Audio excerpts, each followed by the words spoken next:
Hello everyone, welcome to my channel tips on mathematics. So class 10th science पर जो है हम chapter number 2 जो कि अम्ल, क्षारक तथा लवण के नाम से हम जानते हैं। जो चैप्टर नंबर 3 है वो है अम्ल, क्षारक तथा लवण। ठीक है, क्या है? चलिए यहाँ पर थोड़ा सा लिख देते हैं। अम्ल, क्षारक तथा लवण। अम्ल, क्षारक तथा लवण। तो इस चैप्टर से रिलेटेड हम जो है आज बात करने वाले एनसीईआरटी का जो बुक है उसका पेज नंबर 24 के जितने भी क्वेश्चंस दिए हुए हैं, पेज नंबर 24 के क्वेश्चंस है ये।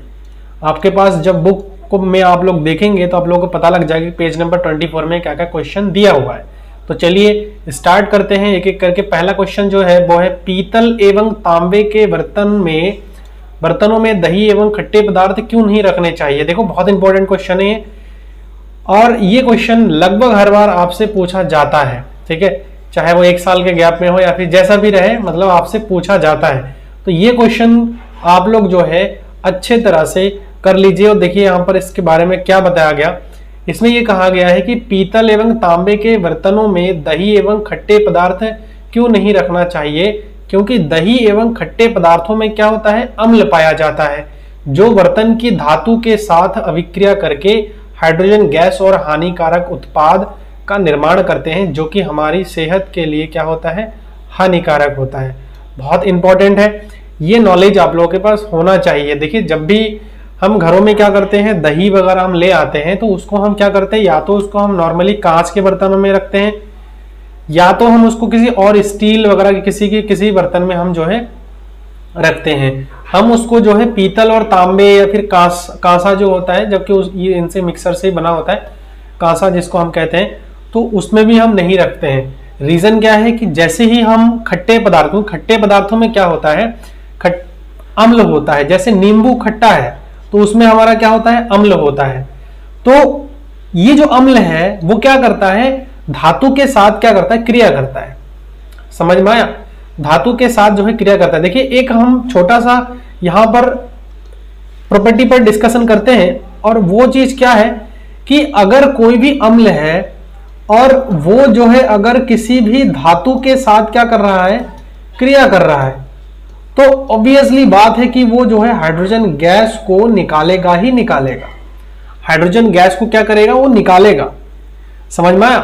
तो यही रीजन है कि हम अम्ल या फिर किसी खट्टे पदार्थों को, दही या फिर किसी खट्टे पदार्थों को किसी भी पीतल एवं तांबे के बर्तनों में नहीं रखते हैं। रीजन क्या है कि जब अम्ल या फिर कोई खट्टा पदार्थ है वो धातु के सतह से क्रिया करता है, तो उस कंडीशन में अभिक्रिया करके हाइड्रोजन गैस और हानिकारक उत्पाद बना देता है, जो कि अगर हम खाते हैं तो हमारे सेहत के लिए बहुत ज्यादा हानिकारक हो सकता है। समझ में? पहला क्वेश्चन आई थिंक आप लोगों को क्लियर हो गया है। दूसरा क्वेश्चन देखिए क्या है, बहुत इंपॉर्टेंट है। धातु के साथ अम्ल की अभिक्रिया होने पर सामान्यतः कौन सी गैस निकलती है? अभी मैंने यहां आप लोगों को बता भी दिया है, वो धातु का अम्ल के साथ अभिक्रिया होने पर कौन सी गैस निकलती है, हाइड्रोजन गैस निकलती है। लेकिन क्वेश्चन में आगे भी कहा है कि एक उदाहरण के द्वारा उसको बताना है हमें। समझाइए इस गैस की उपस्थिति की जांच आप कैसे करेंगे। तो देखो, सबसे पहले क्वेश्चन में तो ये पूछा है कि कौन सी गैस निकलती है, तो वो मैंने अभी आप लोगों को बता दिया है कि कौन सी गैस निकलती है, वो है हाइड्रोजन गैस। अब देखो, अब अगर आपने हाइड्रोजन गैस बता दिया, उसके बाद एक उदाहरण आपको देना है कि अगर हाइड्रोजन को जो भी गैस निकलती है उसका एक उदाहरण देना है कि कैसे अभिक्रिया होता है, उसका एग्जाम्पल आपको देना है, पेश करना है। उसके बाद आगे क्या बताए, इस गैस की उपस्थिति की जांच आप जो है कैसे करेंगे, है ना, आप कैसे करेंगे। ये जो गैस है इसकी उपस्थिति की जांच आप किस प्रकार से करेंगे।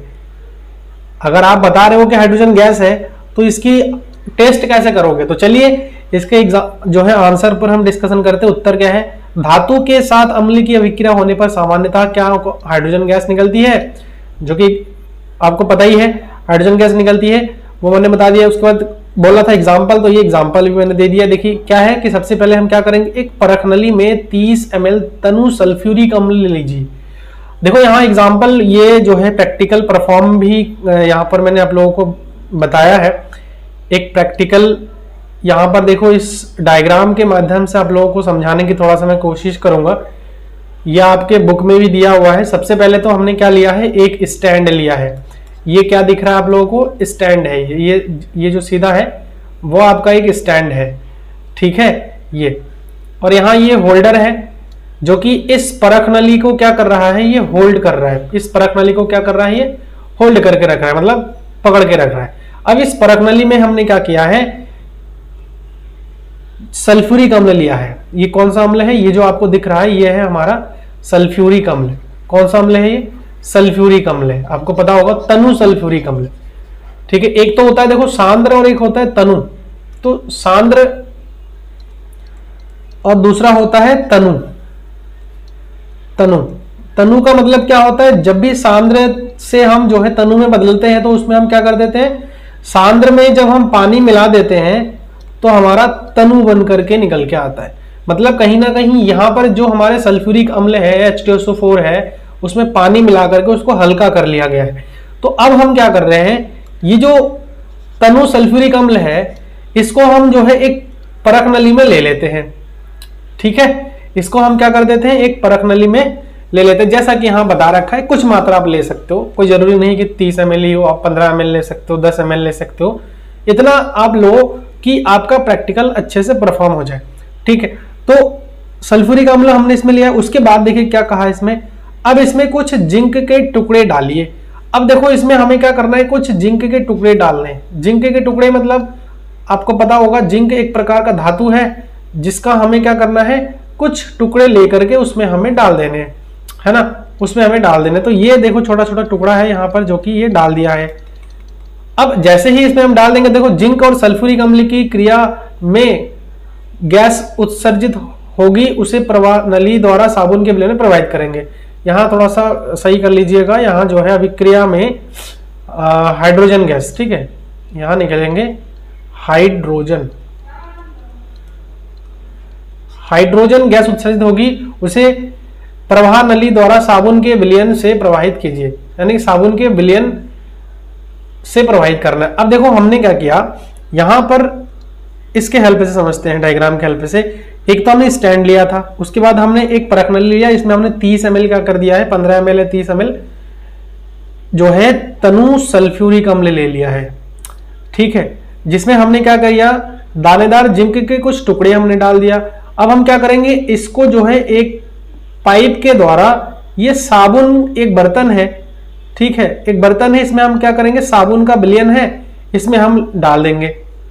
अब जैसे ही इसमें हाइड्रोजन गैस उत्पन्न होगा, वो इस नली के माध्यम से जो है इस साबुन के विलयन में जाएगा, और जब साबुन के विलयन में जाएगा तो ये जो है बुलबुला उत्पन्न करेगा, ठीक है, बुलबुला उत्पन्न करेगा। और बुलबुला किस चीज का होगा, बुलबुला होगा हाइड्रोजन गैस से भरे साबुन के बुलबुले होंगे, साबुन के बुलबुले होंगे। अब हम क्या करते हैं, अगला स्टेप देखो, अगला स्टेप में ये कहा है, साबुन के विलयन में जो बुलबुले बनेंगे उसके नजदीक जलती हुई मोमबत्ती लाएं।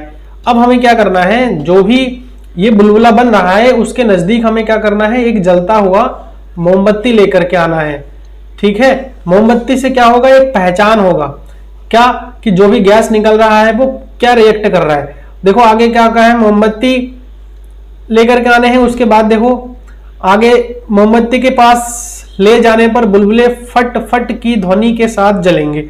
अब देखो जैसे ही हम इस बुलबुले के पास जो है ये मोमबत्ती लेंगे, जलते हुए मोमबत्ती को, तो ये फट फट की ध्वनि के साथ हाइड्रोजन गैस का मतलब दहन होगा। मतलब जब ये ध्वनि उत्पन्न होगा, इसका मतलब समझ लीजिए जब ये जो ये बुलबुला है जो फूटेगा तो फटफट टाइप का आवाज आएगा और उसमें मतलब हाइड्रोजन गैस जलेगा, ये संकेत देता है। उसके बाद फटफट की ध्वनि बुलबुलों के अंदर हाइड्रोजन गैस की उपस्थिति को दर्शाती है, अर्थात बुलबुलों में हाइड्रोजन गैस है। सीधा सीधा क्लियर, यहाँ पर आप लोगों को आई थिंक समझ में आ गया है, ठीक है। एक बार फिर से हम यहाँ पर समझने की कोशिश करते हैं। देखो बहुत कॉम्प्लिकेटेड नहीं है, छोटा सा ही है, एक एक्सपेरिमेंट है जिसको हम समझ रहे हैं डायग्राम के हेल्प से, ठीक है। तो सबसे पहले हमने एक स्टैंड लिया था और इस स्टैंड में हमने क्या किया था, एक परख नली को रखा था, इसमें होल्ड करा था। अब देखो इस परख नली में हमने क्या करा, इस परख नली में जो है हमने यहां पर इस परख नली में हाइड्रोजन गैस भर दिया, 15 ml 30 ml। अब इस हाइड्रोजन गैस में हमने क्या किया, दानेदार जिंक के टुकड़े हमने रखा। अब जब दानेदार जिंक के टुकड़े रखा, साथ ही साथ हमने क्या किया, इसको एक कॉर्क के साथ जो है एक पाइप लगा करके एक साबुन के विलयन में रख दिया। जैसे ही इसमें हम हाइड्रोजन गैस इसमें जैसे ही हम सल्फ्यूरिक अम्ल में जिंक के टुकड़े डालेंगे तो ये हाइड्रोजन गैस उत्पन्न करेगा। मैं बता रखा था कि सल्फ्यूरिक अम्ल क्या है, अम्ल है, और जिंक हमारा क्या, धातु है। अम्ल और धातु के साथ रिएक्ट करने के बाद जो है आप सीधा समझ लीजिए कि ये हाइड्रोजन गैस उत्पन्न करेगा। अब हमें तो नहीं पता है ना कि इसके अंदर कौन सी गैस उत्पन्न हो रही है, हमें पहचान करना है। और पहचान करने के लिए हम क्या करेंगे, ये जो गैस उत्पन्न हो रहा है इसको डायरेक्टली हम क्या करेंगे, साबुन के विलयन में प्रवाहित करेंगे। एक पात्र है, इसमें साबुन के विलयन है। अब देखो जैसे ही गैस इसमें जाएगा तो साबुन के बुलबुलों में झाग उत्पन्न होगा, साबुन के विलयन में झाग उत्पन्न होगा, बुलबुला उत्पन्न होगा। अभी बुलबुला कौन सा बुलबुला होगा, हाइड्रोजन गैस से भरे हुए बुलबुले होंगे। अब इस हाइड्रोजन गैस, अब इसको पहचानने के लिए हम क्या करेंगे, एक जलती हुई मोमबत्ती को इसके पास ले आएंगे, और जैसे ही पास में ले आएंगे तो ये फट फट की ध्वनि के साथ जो है हाइड्रोजन गैस का दहन होने लगेगा। दहन मतलब जलने लगेगा। तो इससे हमारी एक पहचान हो जाएगी कि ये जो है हाइड्रोजन गैस ही है, क्योंकि जब भी हाइड्रोजन गैस को हम जलाते हैं तो एक आवाज सा, एक साउंड निकलता है। ठीक है, तो ये इसकी छोटा सा पहचान हो गया। आई थिंक आप लोगों को समझ में आ गया होगा ये जो क्वेश्चन था। चलिए अगले क्वेश्चन पर बात करते हैं। और ये क्वेश्चन कुछ इस प्रकार से है कि इसमें बता रखा है कोई धातु यौगिक ए तनु हाइड्रोक्लोरिक अम्ल के साथ अभिक्रिया करती है। अब देखो यहां सीधा बोल रखा है कि एक धातु है, यौगिक है, जो कि तनु हाइड्रोक्लोरिक अम्ल, तनु हाइड्रोक्लोरिक मतलब HCl अम्ल है, ये अभिक्रिया करता है तो बुदाहट उत्पन्न होती है। इसमें उत्पन्न गैस जलती मोमबत्ती को बुझा देती है। यदि उत्पन्न यौगिकों में एक से कैल्शियम क्लोराइड है तो इस अभिक्रिया के लिए संतुलित रासायनिक समीकरण लिखिए। तो देखो अब ये जो ए है ना, इसके लिए बोल रखा है कि ये हमारा क्या है, कैल्शियम क्लोराइड है, CaCO3 है। अब जब ये जो है HCl के साथ रिएक्ट करेगा, HCl का मतलब HCl मतलब तनु HCl का मतलब अब 2 मोल हम इसमें ले लेंगे तो ये जो है डाइल्यूट फॉर्म में तनु में बन जाएगा। जब रिएक्ट हो रहा है तो क्या बन रहा है, देखो CaCl2 बन रहा है, CO2 बन रहा है, प्लस हमारा पानी बना दे रहा है, जल बना दे रहा है। तो ये इसका जो है एक संतुलित समीकरण हमने दिखा दिया है। तो क्वेश्चन हमारा इतना ही था। ठीक है, आई थिंक आप लोगों को समझ में आ गया। ये हमने जो है पेज नंबर कौन से की क्वेश्चन पर बात किया है, 24वें नंबर पेज का हमने जो है क्वेश्चन पर डिस्कशन किया है। तो आई थिंक आप लोगों को समझ में आ गया है। एक प्रैक्टिकल परफॉर्म भी करा हमने, वो भी आई थिंक आप लोगों को समझ में आ गया है। अगले लेक्चर में इसके नेक्स्ट पेज में जो क्वेश्चंस हैं वो हम डिस्कशन करेंगे। और आज जो है हम इस लेक्चर में पेज नंबर 27 में दिए गए जितने भी प्रश्न हैं उनके हम जो है हल यहाँ पर करेंगे और देखेंगे। तो चलिए स्टार्ट करते हैं। सबसे पहला जो क्वेश्चन हमारे यहाँ पर दिया हुआ है, जो कि पेज नंबर 27 में दिया हुआ है ना, पेज नंबर 27 में दिया हुआ है। ये आप लोग NCERT के बुक में देख सकते हो। इसमें से कई सारे क्वेश्चन हैं, काफी इंपॉर्टेंट है, कई बार पूछा जाता है। तो वहां पर जो है बच्चे क्या करते हैं, खाली सीधा एक्सरसाइज के क्वेश्चन करना स्टार्ट कर देते हैं और ये सारे क्वेश्चन जो है छोड़ देते हैं। तो वहां पर बच्चे कंफ्यूज हो जाते हैं कि ये क्वेश्चन कहाँ से आया है। तो उसके लिए आपको ये सारा जो है क्वेश्चन करनी पड़ेगी। पूरा लेक्चर को आप देखें एंड तक। देखिए पहला क्वेश्चन क्या है, HCl, HNO3 आदि जलीय विलयन में अम्लीय अभिलक्षण क्यों प्रदर्शित करते हैं, जबकि अल्कोहल एवं ग्लूकोज जैसे यौगिकों के विलयनों में अम्लीयता के अभिलक्षण नहीं प्रदर्शित करते हैं। देखो क्वेश्चन में बहुत अच्छी चीजें बता रखा है इन्होंने। क्या बता रखा है कि जो HCl है और जो HNO3 है, वो ये कह रहा है कि जो HCl है और HNO3 ये जो है पानी मतलब जल के साथ अगर हम इसका रिएक्शन करवाए तो कह रहा है कि ये एसिडिक दिखाता है, मतलब अम्लीय गुण प्रदर्शित करता है। ठीक है, अम्लीय गुण दिखाता है। लेकिन वहीं अगर HCl या फिर HNO3 इसका जो है हम किसके साथ, अल्कोहल और ग्लूकोज, अल्कोहल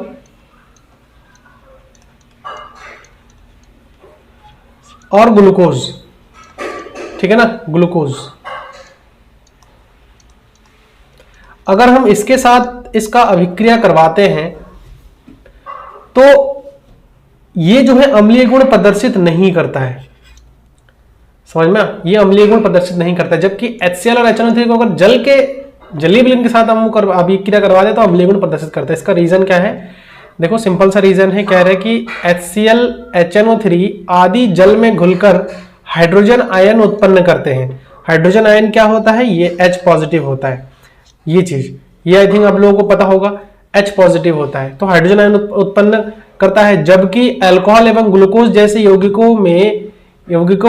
यौगिक जल में घुलने पर हाइड्रोजन आयन उत्पन्न नहीं करता है, समझ में, क्योंकि हाइड्रोजन आयन की उत्पत्ति केवल HCl और HNO3 में ही हो रही है, इसीलिए यहां विलयन ही अम्लीयता को प्रदर्शित करता है। बहुत ही इंपॉर्टेंट और ध्यान से समझने वाली बात यहां पर इन्होंने बता रखा है ना। क्या बता रखा है कि अगर जैसे HCl है और HNO3 है, HCl और HNO3 ये जो है जल में घुलकर क्या कर देता है, हाइड्रोजन आयन उत्पन्न करता है। क्या करता है, हाइड्रोजन आयन उत्पन्न करता है। जबकि अल्कोहल एवं ग्लूकोज जैसे यौगिक जल में घुलने पर हाइड्रोजन आयन उत्पन्न नहीं करता है, समझ में आ गया, क्योंकि हाइड्रोजन आयन की उत्पत्ति केवल HCl और HNO3 में ही हो रही है, इसीलिए यहां विलयन में अम्लीय गुण प्रदर्शित करेगा। तो सबसे पहला चीज देखो, हम एक अम्ल का एक डेफिनेशन पढ़ा था। अम्ल क्या होता है, अम्ल वो होता है, अगर मैं पूछूं आपसे कि अम्ल क्या होता है तो आप क्या बताएंगे, जो स्वाद में खट्टा होता है, नहीं, साइंस की डेफिनेशन के अकॉर्डिंग जो जल में H पॉजिटिव आयन देता है, क्या देता है, H पॉजिटिव आयन देता है, तो उसको हम क्या बोलते हैं, इन जनरली अम्ल बोलते हैं। ध्यान रखना, अम्ल बोलते हैं। तो जो भी HCl है या फिर HNO3 है, ये चीज क्या दे रहा है, जलीय विलयन में हमारा H पॉजिटिव आयन दे देता है, इसीलिए ये अम्लीय है। जबकि जो ग्लूकोज वगैरह है, ठीक है, C6H12O6, ये हमारा क्या है, ग्लूकोज, या फिर हम कह सकते हैं दूसरा इसमें क्या बोल रखा है, अल्कोहल बोल रखा है, तो अल्कोहल हम CH3OH कोई भी अल्कोहल ले लेते हैं, या फिर CH3CH2OH ले लेते हैं, C2H5OH लिख लो, कोई दिक्कत नहीं है, C2H5OH ले लो। तो ये चीज जब जल में घुल रहा है तो इससे जो है ये जल में घुलने पर क्या करता है, ये H पॉजिटिव आयन नहीं देता है, इसीलिए जो है ये हमारा अम्लीय गुण प्रदर्शित नहीं करेगा। ठीक है, दूसरा क्वेश्चन देखिए, अम्ल का जलीय विलयन क्यों विद्युत का चालन करता है। ये भी एक बहुत इंपॉर्टेंट है कि जो अम्ल है उसका अगर जलीय विलयन लेते हैं तो विद्युत का चालन क्यों करेगा। अम्ल का जलीय विलयन हाइड्रोजन आयन की उपस्थिति के कारण ही विद्युत का चालन करता है। अब देखो, अम्ल का जलीय विलयन है, जैसे ये है, ये अम्ल है और उसके जलीय विलयन में हाइड्रोजन ये उत्पन्न हो रहा है, तो ये जो H पॉजिटिव आयन उत्पन्न होता है, ये H पॉजिटिव आयन क्या करता है, विद्युत का चालन करता है, ध्यान रखना। तीसरा क्वेश्चन क्या है, शुष्क हाइड्रोक्लोरिक गैस शुष्क लिटमस पत्र के रंग को क्यों नहीं बदलती है। हाइड्रोजन H पॉजिटिव की उपस्थिति के कारण ही शुष्क हाइड्रोक्लोरिक गैस शुष्क लिटमस पत्र के रंग को नहीं बदलती है। H पॉजिटिव आयन के वजह से ही जो है क्या करता है, रंग उत्पन्न नहीं करता है। तो ये इंपॉर्टेंट बहुत है, जो हाइड्रोनियम आयन की हम बात कर रहे हैं, H पॉजिटिव आयन की हम बात कर रहे हैं। चौथा क्वेश्चन देखिए क्या कहा है, अम्ल को तनुकृत करते समय यहां क्यों अनुशासित करते हैं कि अम्ल को जल में मिलाना चाहिए, ना कि जल को अम्ल में। देखिए, अगर आपके स्कूल में प्रैक्टिकल वगैरह करवाते हैं तो ये चीज आप लोगों को पता होगा, जब भी प्रैक्टिकल करते हैं तो उसमें ये निर्देशित किया जाता है कि जब भी एसिड होता है, चाहे वो कोई भी हो, कोई भी स्ट्रॉन्ग एसिड हो, एसिड बहुत ही हानिकारक होता है ना। अगर बॉडी पे उसका एक बूंद भी गिर जाए तो आप ये समझ लो कि जल सकता है ना, कोई एक बड़ा एक्सीडेंट हो सकता है आपके साथ। इसीलिए इसको बताया जाता है कि अम्ल को जल में मिलाना चाहिए। जो अम्ल है, अम्ल को जल में मिलाना चाहिए, ध्यान रखना, अम्ल को जल में मिलाना चाहिए, ना कि जल को अम्ल में। ये गलत मेथड है। आपको हमेशा क्या करना है, अम्लों को जल में मिलाना चाहिए, ऐसा कहा जाता है। क्यों कहा जाता है, चलिए, अम्लों को तनुकृत करते समय यहां इसलिए अनुशंसित किया करते हैं कि अम्लों को जल में मिलाना चाहिए, ना कि जल को अम्ल में, क्योंकि जल में अम्ल की घुलने की प्रक्रिया, देखो, जल में अम्ल की घुलने की प्रक्रिया अत्यंत ऊष्माक्षेपी होती है, जिससे जल में उत्पन्न हुई ऊष्मा के कारण जल बर्तन के बाहर आ सकता है और नुकसान पहुंचा सकता है। ये बहुत इंपॉर्टेंट है। अगर जल को हम अम्ल में मिला देंगे ना, जल को अगर अम्ल में मिला देंगे तो उससे क्या होगा, ऊष्माक्षेपी जो है अभिक्रिया होता है, जिसके वजह से ऊष्माक्षेपी का मतलब क्या है, जिससे ऊष्मा निकलता है, हीट हमारा निकल जाता है, तो वो हमारा ऊष्माक्षेपी अभिक्रिया होता है। तो बहुत ज्यादा ऊष्माक्षेपी होने की वजह से जल के छींटे जो है आपके ऊपर पड़ सकता है, समझ में, और यह आपको नुकसानदेह हो सकता है, इसीलिए इसको मना किया जाता है। अगर अम्ल को जल में हम डालेंगे तो ये चीज बहुत कम होगा, ध्यान रखना। चलिए 5वां नंबर क्वेश्चन क्या कह रहे हैं, अम्ल के विलयन को तनुकृत करते समय हाइड्रोनियम आयन H3O पॉजिटिव की सांद्रता कैसे प्रभावित हो जाती है। ऑब्वियसली बात है, अम्ल के जलीय विलयन को तनुकृत करते समय इसकी सांद्रता कैसे प्रभावित होगी, सांद्रता में कमी आ जाएगी, है ना। जल हम जो है तनुकृत करेंगे तो उसकी सांद्रता में धीरे धीरे कमी। सांद्र का मतलब क्या है, गाढ़ापन, किसी चीज की गाढ़ापन, आप ये ऐसा समझ सकते हो। तो गाढ़ापन है और उसमें पानी मिलाते जा रहे हैं तो क्या हो जाएगा, पतला हो जाएगा, तनु हो जाएगा। आई थिंक ये क्वेश्चन भी क्लियर हो गया। लास्ट क्वेश्चन क्या है, जब सोडियम हाइड्रोक्साइड विलयन में अधिक के क्षारक मिलाते हैं तो हाइड्रोक्साइड आयन OH नेगेटिव की सांद्रता कैसे प्रभावित होती है। सोडियम हाइड्रोक्साइड विलयन में अधिक के क्षारक मिलाते हैं तो हाइड्रोक्साइड आयन OH नेगेटिव की सांद्रता में क्या हो जाती है, वृद्धि हो जाती है। कुछ बेसिक क्वेश्चन थे जो कि आपके छोटे छोटे उस पार्ट में पूछा जा सकता है, तो इसको क्लियर करना भी हमारे लिए बहुत जरूरी था। तो पेज नंबर 27 का जितना क्वेश्चन था वो हमने इस लेक्चर में कवर कर लिया है। अगले लेक्चर में इसके आगे का जो है हम वीडियो बनाएंगे और उसमें हम जितने भी क्वेश्चंस है वो हम डिस्कशन करेंगे। आज के लेक्चर में हम 36 जो पेज नंबर है उसके जितने भी क्वेश्चंस है उस पर हम डिस्कशन करेंगे। साथ ही साथ हम कोशिश करेंगे कुछ जो है इसके अभ्यास के जो एक्सरसाइज है उसके प्रश्न हम सॉल्व कर पाए। बाकी इसके प्रीवियस में मैंने इससे पहले के जितने भी पेजेस है, जैसे 27 नंबर पेज में कुछ क्वेश्चंस दिए हुए थे, वो सब हमने डिस्कशन किया है। चैप्टर का नाम आप लोगों को पता होगा, अम्ल, क्षारक एवं लवण। अम्ल, क्षारक एवं लवण, ये है चैप्टर का नाम। वो आई थिंक आप सभी को अच्छी तरह से पता है। चैप्टर नंबर 2 जो अध्याय नंबर 2 है। तो चलिए इसमें हम आज के जो पेज नंबर 36 में एनसीईआरटी बुक में जो क्वेश्चंस दिए हुए हैं उस पर हम डिस्कशन करेंगे। तो पहला क्वेश्चन क्या है कि देखो इंपॉर्टेंट है, 1 नंबर में पूछा जाता है ये, CaOCl2 यौगिक का प्रचलित नाम क्या है। देखो CaOCl2 का प्रचलित नाम है ब्लीचिंग पाउडर, ये ध्यान रखना। ये क्वेश्चन पूछा जाता है कि जो CaOCl2 कैल्शियम ऑक्सीक्लोराइड है उसका जो है प्रचलित नाम क्या है। तो इसका प्रचलित नाम जो बाजारू नाम हम कह सकते हैं, यानी कि जो मार्केट में बिकता है वो ब्लीचिंग पाउडर के नाम से बिकता है। ठीक है, चलिए सेकंड क्वेश्चन क्या है, उस पदार्थ का नाम बताइए जो क्लोरीन से क्रिया करके व्यंजक चूर्ण बनाता है। बहुत इंपॉर्टेंट क्वेश्चन है, पहला वाला भी इंपॉर्टेंट है और साथ ही साथ दूसरा वाला भी इंपॉर्टेंट है। तो इसका नाम क्या है, कैल्शियम हाइड्रोक्साइड, CaOH का होल ट्वाइस। ध्यान रखना, उस पदार्थ का नाम बताइए जो क्लोरीन से क्रिया करके क्या बना देता है, विरंजक चूर्ण बना देता है।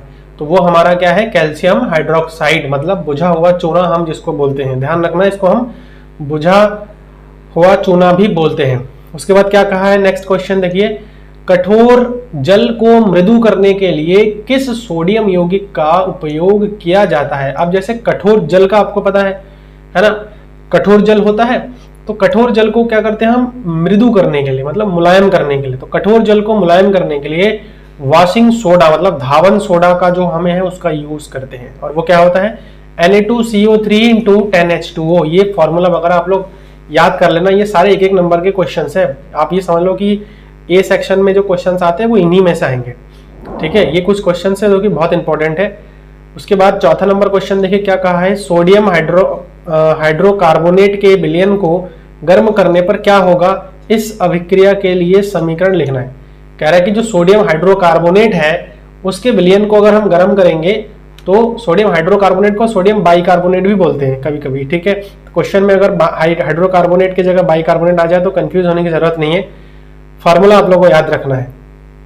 तो इसको जब गर्म करेंगे तो क्या होगा, देखिए सोडियम हाइड्रोकार्बोनेट के विलयन को गर्म करने पर सोडियम कार्बोनेट और जल के निर्माण के साथ कार्बन डाइऑक्साइड का गैस निकल जाता है, ठीक है, कार्बन डाइऑक्साइड का गैस निकल जाता है। तो यहाँ देखो सोडियम बाइकार्बोनेट हाइड्रोजन कार्बोनेट का फॉर्मूला क्या है, 2NaHCO3। अगर इसको मैं गर्म करूंगा, हीट करने पर ये त्रिभुज का जो निशान है ये हीट का दिखाता है, तो ये बनेगा सोडियम कार्बोनेट, Na2CO3 जल बनाएगा और CO2 बनाएगा, ठीक है। ये जो है हमारा चौथा नंबर क्वेश्चन भी हो गया है। अच्छी तरह से आप लोग इसको पढ़ लीजिएगा, और अगर पीडीएफ की जरूरत है तो आप लोग जो है मुझे कमेंट करके बताइएगा, पीडीएफ आप लोगों को मैं प्रोवाइड करवा दूंगा। और फिफ्थ नंबर क्वेश्चन देखते हैं। फिफ्थ नंबर क्वेश्चन क्या है, देखिए प्लास्टर ऑफ पेरिस की जल के साथ अभिक्रिया के लिए समीकरण लिखिए। ये भी मोस्ट इंपॉर्टेंट है, आप ये समझ लो, मोस्ट इंपॉर्टेंट कह सकते हैं इसको, ये क्वेश्चन पूछा जा सकता है। तो देखिए प्लास्टर ऑफ पेरिस जिसको हम क्या बोलते हैं, पीओपी को बोलते हैं, पीओपी को जल से अभिक्रिया, तो ये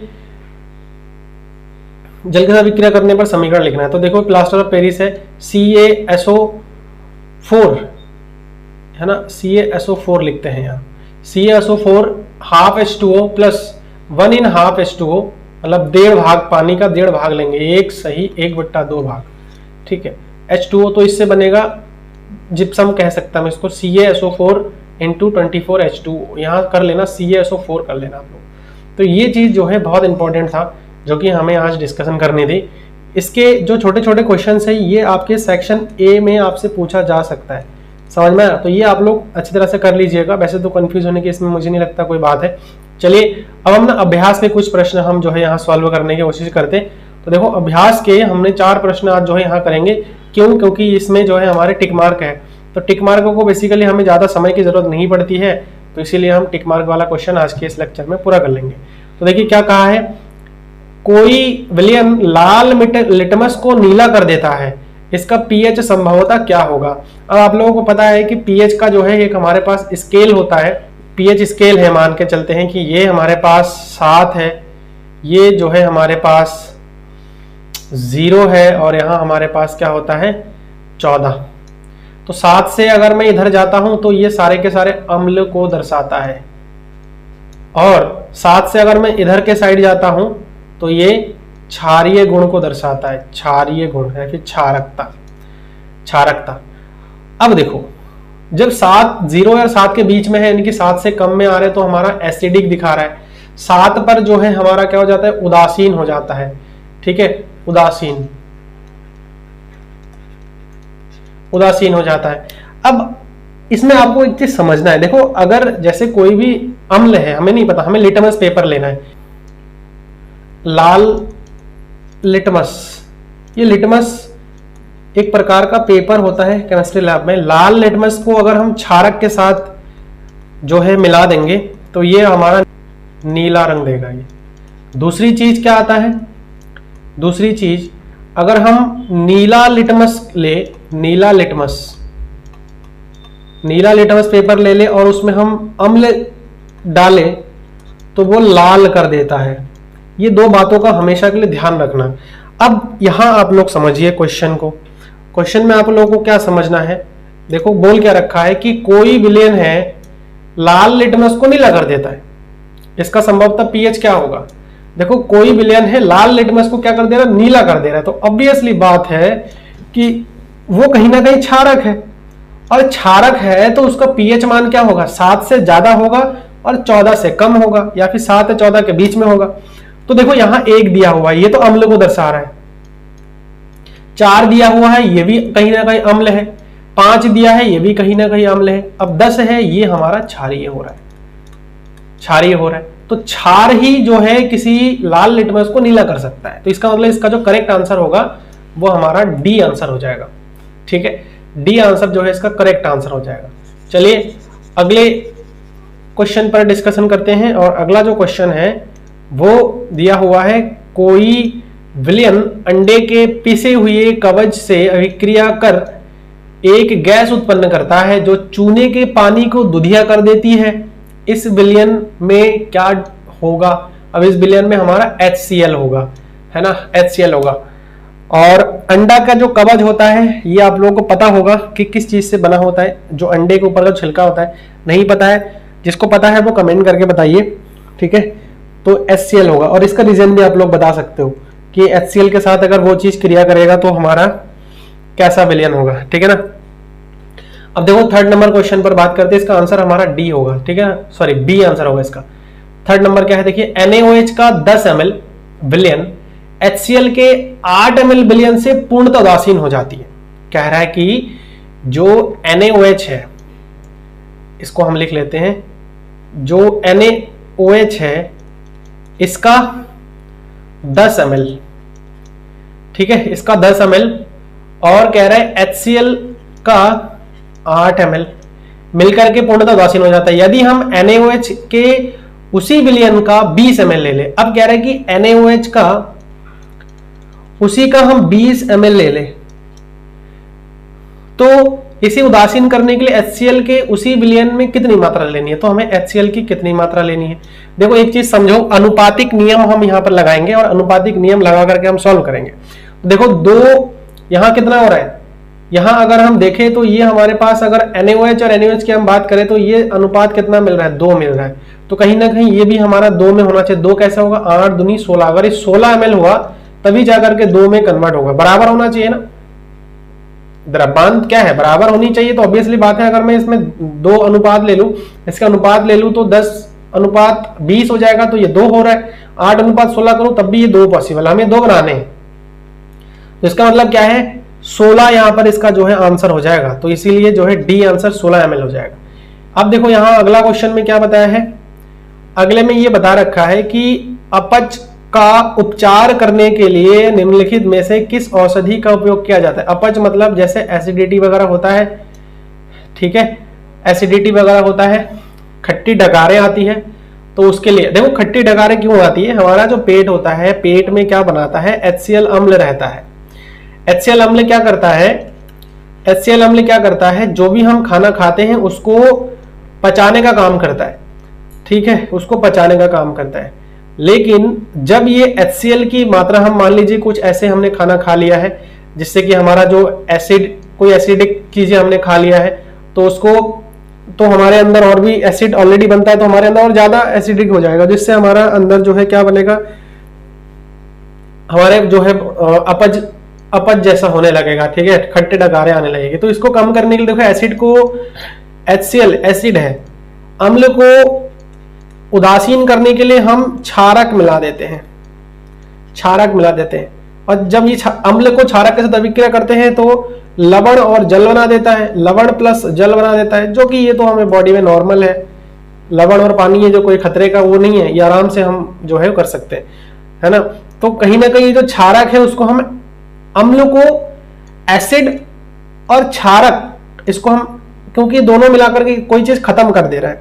जैसे वायरस होता है, वायरस को खत्म करने के लिए एंटीवायरस चाहिए होता है ना। तो ऐसे ही एसिड को खत्म करने के लिए एंटा एसिड चाहिए होगा, एंटा एसिड की नीड होगी। अब एंटा एसिड को खत्म कौन कर रहा है, क्षारक का खत्म कर रहा है, इसका मतलब एंटा एसिड का काम कौन करेगा, क्षारक करेगा। तो हम डायरेक्टली यहां बता सकते हैं एंटा एसिड। हम देखिए एंटीबायोटिक है, ये वाला तो पॉसिबल नहीं है, एंटीबायोटिक नहीं हो सकता है ना, ये तो हम खाने के साथ ले सकते हैं, बुखार वगैरह हो तो बहुत ज्यादा। उसके बाद एनाल्जेसिक, पीड़ाहारी, मतलब ये पेन वगैरह हो तो उस कंडीशन में एंटा एसिड हम ले सकते हैं, इसका यही आंसर होगा, ठीक है, एंटा एसिड। एंटीसेप्टिक, एंटीसेप्टिक तो भैया कहीं अगर सेप्टिक वगैरह हो गया तो जाकर के हम एंटीसेप्टिक का यूज करते हैं, तो ये भी पॉसिबल नहीं है, ये भी पॉसिबल नहीं है। ये जो है सी नंबर हमारा करेक्ट आंसर हो जाएगा। तो आई थिंक जो आज हमने डिस्कशन किया है वो आप लोगों को क्लियर हो गया है। कल जो है अभ्यास के प्रश्नों में इसके आगे का सॉल्व करेंगे क्वेश्चन नंबर 5 से, ठीक है। तो उसके लिए आप लोगों ने अगर अभी तक चैनल को सब्सक्राइब नहीं किया है तो उसको कर लीजिए, है ना, और साथ में नोटिफिकेशन बेल को भी प्रेस कर दीजिए, ताकि जैसे ही मैं वीडियो डालूं तो आप लोगों के पास पहले नोटिफिकेशन पहुंच जाए। और अगर वीडियो सही लगा है, समझ में आ गया है, तो आप लोग मुझे कमेंट करके बता सकते हैं। साथ में इसको लाइक करना बिल्कुल भी ना भूलें, और अगर मेरा चैनल हेल्पफुल है तो अपने फ्रेंड्स लोगों के साथ भी इसको शेयर करें। आज जो है हम इस लेक्चर में क्वेश्चन नंबर 5 से स्टार्ट कर रहे हैं। क्यों? क्योंकि हमने इसके प्रीवियस के क्वेश्चन सारे कर रखे हैं, ठीक है, तो देखिए पहला आज के लेक्चर का पहला क्वेश्चन और इस अध्याय के अभ्यास के जो है 5वां क्वेश्चन, निम्नलिखित अभिक्रिया के लिए पहले शब्द समीकरण लिखिए तथा उसके बाद संतुलित समीकरण लिखिए। तो देखो क्या कहा है उसमें, इसमें यह कहा है कि तनु सल्फ्यूरिक अम्ल दानेदार जिंक के साथ अभिक्रिया करता है। मतलब सीधा ये हो गया कि सल्फ्यूरिक अम्ल जो है जैसे H2SO4 है, ये क्लियरली किसके साथ क्रिया कर रहा है, जिंक के साथ क्रिया कर रहा है। और ये वाला रिएक्शन मैंने आप लोगों को सिखाया था, ठीक है ना, ये वाला रिएक्शन मैंने आप लोगों को सिखा रखा था। तो यहां पर देखो जब तनु H2SO4 है वो जिंक के साथ रिएक्ट करता है ना, तो आपका जिंक सल्फेट बना देता है और हाइड्रोजन जो है बाहर कर देता है। तो यही रिएक्शन हमें यहाँ पे लिखना था। और इसमें देखो सल्फ्यूरिक अम्ल प्लस जिंक के साथ जो है, सल्फ्यूरिक अम्ल प्लस जिंक, तो इससे जिंक क्लोराइड बना देगा, जिंक सल्फेट बना देगा, ठीक है ना, zinc sulphate.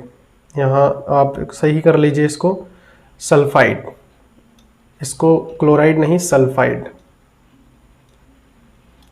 Zinc sulphide plus hydrogen, तो जिंक ZnSO4 और H2 हाइड्रोजन गैस यहाँ पर बनाकर निकाल देगा। तो ये हमारे पास इसका संतुलित समीकरण हो जाएगा। दूसरा देखो, तनु हाइड्रोक्लोरिक अम्ल मैग्नीशियम पट्टी के साथ अभिक्रिया करता है। अब यहाँ सीधा पता चल रहा है कि जो तनु हाइड्रोक्लोरिक अम्ल है, जो H2SO4 है, ये किसके साथ अभिक्रिया कर रहा है, अब मैग्नीशियम के साथ अभिक्रिया कर रहा है। तो मैग्नीशियम के साथ अभिक्रिया करेगा तो मैग्नीशियम क्लोराइड बना देगा, MgCl2, ठीक है, सॉरी यहाँ पर हाइड्रोक्लोरिक अम्ल बोला है, तो हाइड्रोक्लोरिक अम्ल हमारा HCl होता है। तो जब MgHCl के साथ रिएक्ट करेगा, तो Mg जब HCl के साथ रिएक्ट करेगा तो MgCl2 बना देगा। लेकिन ऐसा हम रिएक्शन लिखेंगे तो बैलेंस नहीं होगा, समझ में आ गया। देखो ऐसे, अगर मैं मैग्नीशियम को हाइड्रोक्लोरिक अम्ल के साथ रिएक्ट करता हूं तो MgCl2 बना देता है सीधा, है ना, और हाइड्रोजन गैस को निकाल देता है बाहर। तो भैया देखोगे ना, अब तो यहाँ जो है बैलेंस नहीं है, इधर दो हाइड्रोजन गैस, दो हाइड्रोजन का मॉलिक्यूल है तो इधर दो होना चाहिए। अब Cl और इधर देखो सब बराबर हो गए, जैसे हमने दो लगाया, तो ये हमारे पास रिएक्शन इसका हो जाएगा। तीसरा देखिए C नंबर, तनु सल्फ्यूरिक अम्ल कह रहा है। अब यहाँ हो गया H2SO4 वाला, तनु सल्फ्यूरिक अम्ल, इसको चलो मिटा लेते हैं यहाँ से। फिर बहुत ईजी है, अगर आप थोड़ा सा समझ लेंगे कि कौन सा जो है रासायनिक तत्व का सैंपल क्या है, वो अगर आप समझ जाएंगे लिखना तो आप लोग ये भी कर लेंगे। तनु सल्फ्यूरिक अम्ल एल्यूमिनियम जोड़ने के साथ, अब यहाँ एल्यूमिनियम के साथ रिएक्ट करता है, किसके साथ रिएक्ट करता है, एल्यूमिनियम के साथ। कौन, तनु सल्फ्यूरिक अम्ल H2SO4। तो जब ये इसके साथ क्रिया करता है तो एल्यूमिनियम ब्रैकेट में SO4 का SO4 जो है यहाँ पर ये बना देता है, Al2SO4 ये बना देता है, प्लस हाइड्रोजन गैस निकाल देता है। लेकिन ये इक्वेशन जब बैलेंस नहीं होता तो उसके लिए हम क्या कर देते हैं, दो लगा देते हैं, क्योंकि इधर दो है। तो ये इस प्रकार से भी हमारा बैलेंस हो जाएगा। ऐसे ही तनु हाइड्रोक्लोरिक अम्ल लोहा के साथ, अब यहाँ लोहा को हम Fe से दिखाते हैं और HCl, ठीक है, तो ये FeCl2 बना देता है और हाइड्रोजन गैस निकाल देता है। तो ऐसे बैलेंस नहीं हो रहा है तो उसके लिए हम क्या करेंगे, दो लगा देंगे तो बैलेंस हो जाएगा।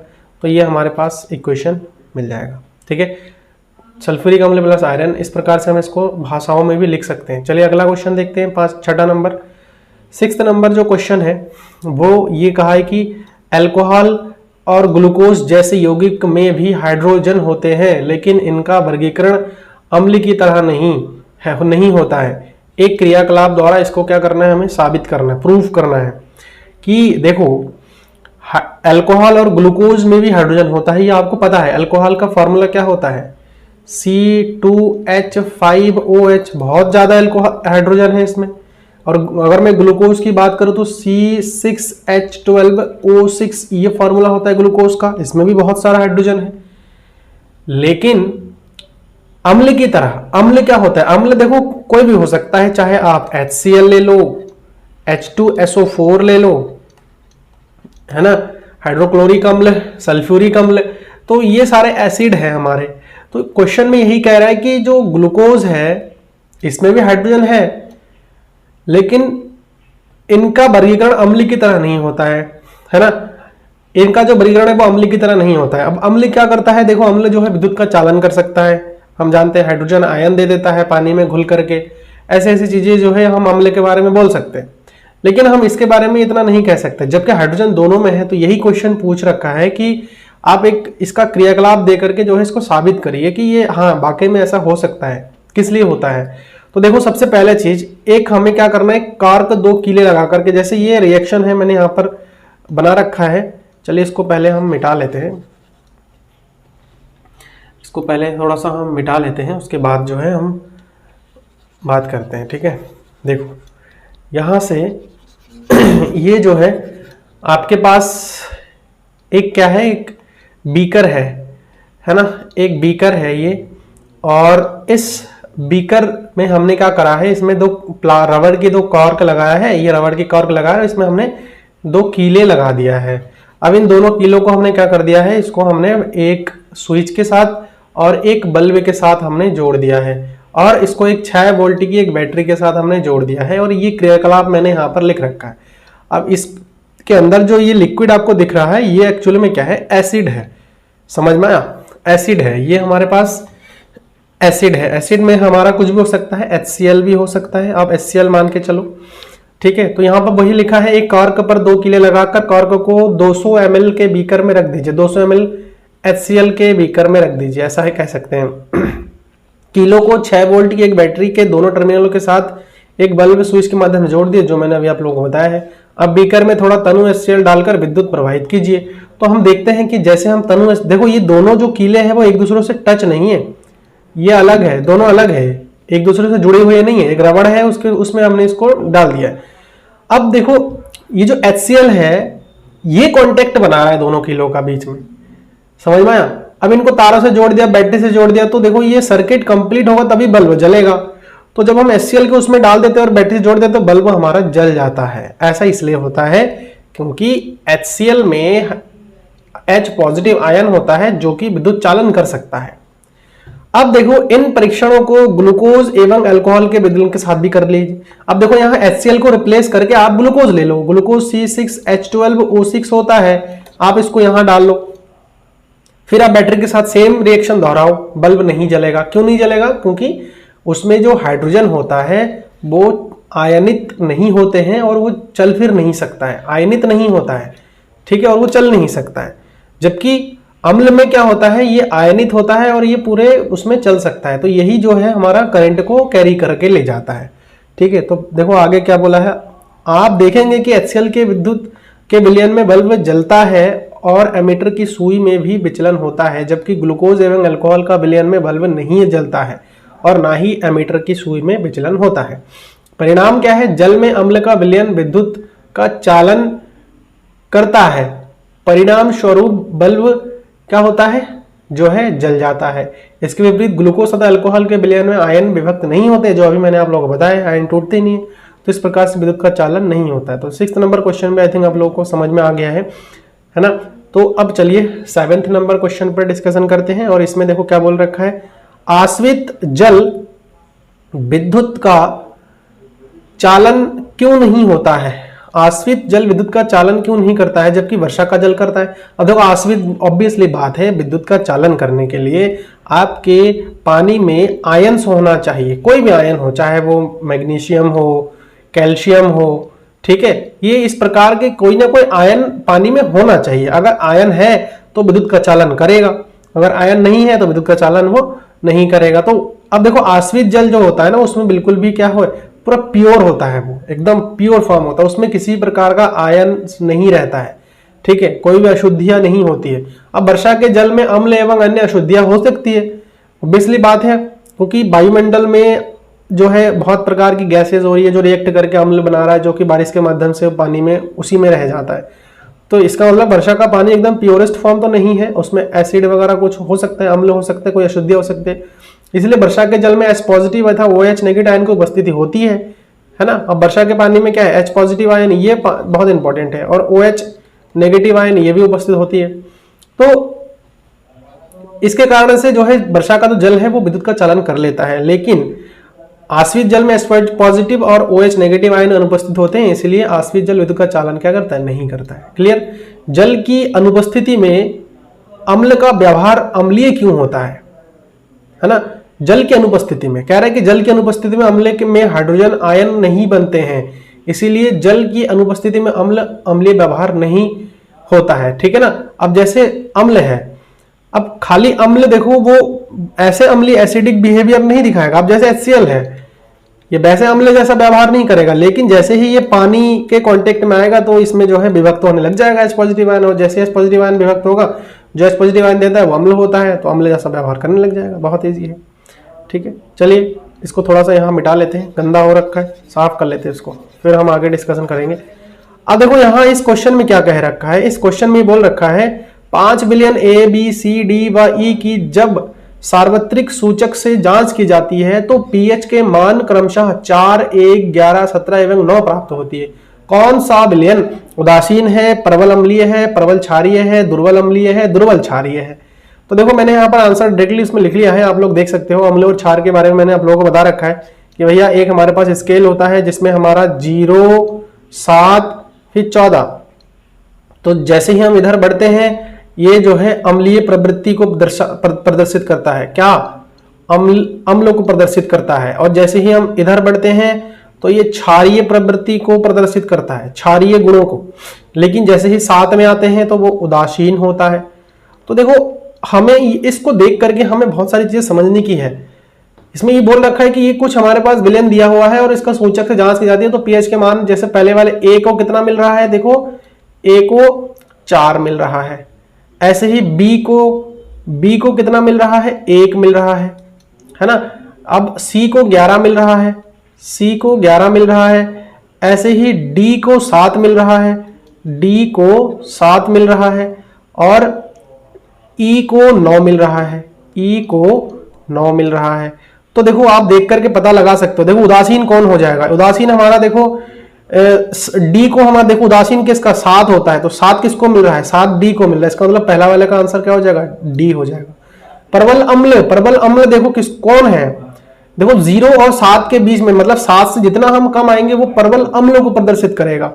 तो प्रबल अम्ल को प्रदर्शित करेगा, प्रबल अम्लीय है तो प्रबल अम्ल को प्रदर्शित करेगा। तो प्रबल अम्ल कौन होगा, प्रबल अम्ल कौन होगा, देखो यहाँ पर प्रबल अम्ल जो है यहाँ पर C प्रदर्शित कर रहा है, जबकि C के लिए कितना बोल रखा है, A B C के लिए 11 बोल रखा है। तो ये तो आई थिंक गलत हो गया, तो यहाँ पर हमें सही करना पड़ेगा। देखो प्रबल अम्ल तो देखो B को प्रदर्शित करेगा, ये B है ना, प्रबल अम्ल हो जाएगा। प्रबल क्षार, अब प्रबल क्षार कौन हो जाएगा, 11, इसमें हमारा जो है क्या हो जाएगा, C, ठीक है। दुर्बल अम्ल देखो यहाँ पर A हो जाएगा, दुर्बल अम्ल।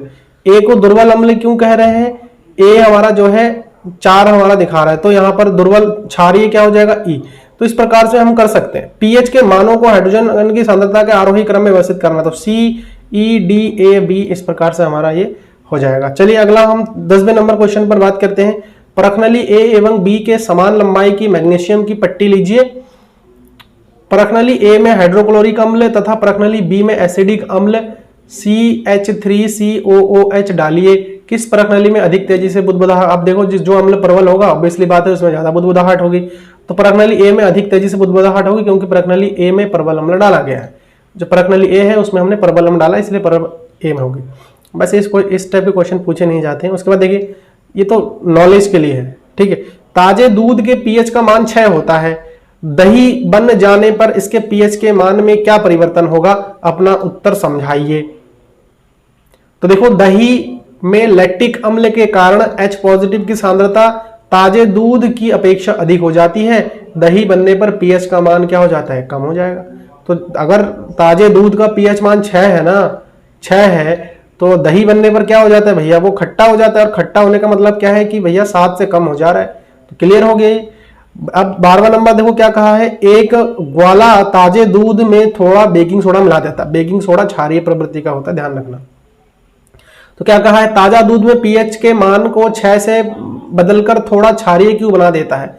अब देखो ग्वाला ताजे दूध में थोड़ा बेकिंग सोडा मिलाकर ताजा दूध में pH के मान को 6 से बदलकर थोड़ा क्षारीय इसलिए बना देता है ताकि दूध देरी से दही में परिवर्तित हो जाए। समझ में? तो इसमें हमारा क्या मिला देता है, इसमें जो है बेकिंग सोडा मिला देता है ताकि जो दूध है ना वो थोड़ा सा लंबे समय तक टिके रहे और जल्दी जो है वो दही ना बन पाए। समझ में आया? तो इसका मतलब क्या है कि मार्केट से जो हम लेकर के आते हैं तो वो एक्चुअल में प्योर फॉर्म तो हम कह ही नहीं सकते, उसमें हमारा जो है बेकिंग सोडा मिला हुआ रहता है ताकि वो थोड़ा सा क्षारीय प्रवृत्ति में वृद्धि हो जाए और जो दही बनने का प्रोसेस है वो थोड़ा लेट से हो जाए। इस दूध को दही बनने में अधिक समय क्यों लगता है? अब देखो क्षारीय प्रवृत्ति से अम्लीय प्रवृत्ति आने में भैया ज्यादा टाइम लगेगा ना, क्योंकि बेकिंग सोडा क्षारकीय होता है, इसलिए ताजे दूध में बेकिंग सोडा मिलाने पर दूध के पीएच का मान क्षारकता की तरफ बढ़ जाता है, अतः दूध दही में देरी से परिवर्तन होता है। तो ये तो बहुत इजी था क्वेश्चन, आप लोगों को अम्ल और क्षारक का कॉन्सेप्ट क्लियर होना चाहिए, है ना। देखिए अगला क्वेश्चन पर बात करते हैं। प्लास्टर ऑफ पेरिस को आर्द्ररोधी बर्तन में क्यों रखा जाना चाहिए? अब ऑब्वियसली बात ही हमने पढ़ रखा है ना, कि प्लास्टर ऑफ पेरिस जल के साथ क्रिया करने के बाद क्या बनाता है? जिप्सम बना देता है। अब आर्द्र का मतलब क्या है? उसमें भैया पानी वानी कुछ होगा, तो जैसे ही अगर पीओपी जो है पानी वानी के उसमें संपर्क में आ जाएगा तो जिप्सम बना देगा, है ना। इसको आर्द्ररोधी बर्तन में रखना चाहिए, इसलिए तो ये रिएक्शन भी इसमें लिख दिया है, ये तो आपको पता होगा, इससे पहले भी हमने कर रखा है कल के लेक्चर में।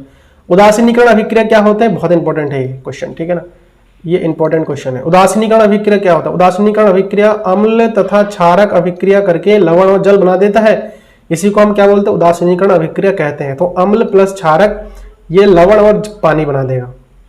इसके कुछ ये अम्ल HCl हो गया, क्षारक NaOH हो गया, ये लवण और पानी बना दिया। H2SO4 और 2NaOH मिला करके Na2SO4 और H2O बना दिया है, ठीक है। तो ये कुछ रिएक्शंस है। अब देखो इसका जैसे कभी कभी होता है ना, मधुमक्खी ततैया काट लेता है तो हम कहते हैं कि चूना लगा दो, तो मधुमक्खी और ततैया को उसमें जो है मेथेनोइक अम्ल होता है ना, एसिड होता है जो डंक मारता है। अब उसको हम चूना हमारा क्षारीय होता है, तो अम्ल और क्षार को मिला देंगे तो लवण और पानी बन के न्यूट्रल बना देगा, तो वहां हमारा जो जलन है, जो एसिड का जो प्रकोप है वो हमारा क्या हो जाएगा? कम हो जाएगा, ठीक है, समझ में आ गया। अगला क्वेश्चन देखिए, धोने का सोडा एवं बेकिंग सोडा के दो प्रमुख उपयोग बताइए। बहुत इंपॉर्टेंट क्वेश्चन है, ये पूछा जाता है। तो धावन सोडा के उपयोग, धावन सोडा में जल की स्थायी कठोरता को खत्म करने के लिए किया जाता है। दूसरा, इसका उपयोग कांच, साबुन तथा कागज व्यवसाय में भी किया जाता है। अब बेकिंग सोडा का उपयोग क्या है? इसका उपयोग एंटासिड्स के में किया जाता है ना, बहुत एसिडिक हो जाए तो उस कंडीशन में बेकिंग सोडा भी खा लेते हैं। इसका बेकरी उपयोग आने में बेकिंग पाउडर में किया जाता है, बेकरी वगैरह में जैसे बंद वगैरह बनाते हैं उसको फुलाने के लिए, ठीक है। पकौड़े वकौड़े बनाते हैं घर में तो उसमें भी बेकिंग सोडा डालते हैं ताकि वो फूले और अच्छा बने, है ना, क्रिस्पी बन जाए। तो ये कुछ साइंस के बेसिक क्वेश्चंस थे जो कि आप लोगों को करने थे। इसमें कुछ क्वेश्चन इंपॉर्टेंट है जो कि मैंने आप लोगों को बीच बीच में बता भी दिया है, ठीक है ना। तो अगले लेक्चर में हम जो है अध्याय नंबर 3 का जो प्रश्नोत्तर है और उससे रिलेटेड जितने भी चीज़ें हैं वो हम स्टडी करेंगे। तो उसके लिए जो है आप लोग मेरे चैनल के साथ बने रहिए, और अगर चैनल पर नए हैं तो इसको आप लोग सब्सक्राइब जरूर कर लीजिए, साथ में नोटिफिकेशन बेल को भी प्रेस कर लीजिए ताकि आने वाली जितनी भी वीडियोस हैं उसकी नोटिफिकेशन आपको पहले मिल सके, ठीक है। और वीडियो को अगर अभी तक आप लोगों ने लाइक नहीं किया है तो इसको कर लीजिए, और अगर मेरा चैनल हेल्पफुल है आप लोगों के लिए तो आप लोग अपने फ्रेंड्स लोगों के साथ भी शेयर कर सकते हैं ताकि उनको भी हेल्प हो जाए। So thanks for watching this video.